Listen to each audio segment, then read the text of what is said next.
ప్రపంచంలో భారత్ 4వ అతిపెద్ద ఆర్థిక వ్యవస్థగా అవతరించినట్లు నీతి ఆయోగ్ ప్రకటించడంపై AP deputy CM Pawan Kalyan హర్షం వ్యక్తం చేశారు.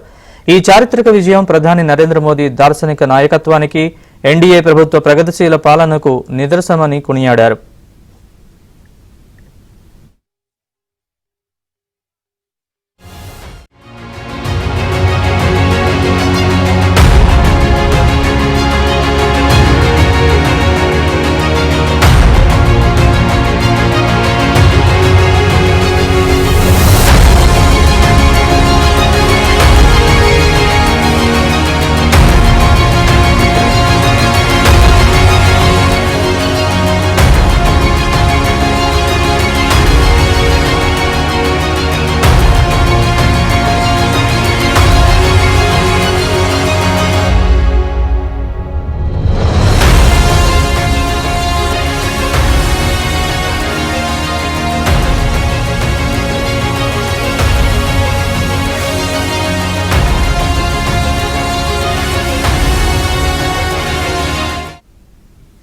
గత దశాబ్ద కాలంగా ఎన్డీఏ సుపరిపాలనతో భారత్ అనేక రంగాల్లో వృద్ధి సాధించిందన్నారు పవన్.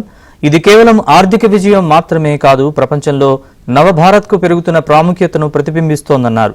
3వ అతిపెద్ద ఆర్థిక వ్యవస్థగా ఎదిగేందుకు, వికసిత భారత్ 2047 వైపు నడిచేందుకు ఇది ఓ ముఖ్యమైన అడుగు అని పవన్ కళ్యాణ్ ఎక్స్లో తెలిపారు.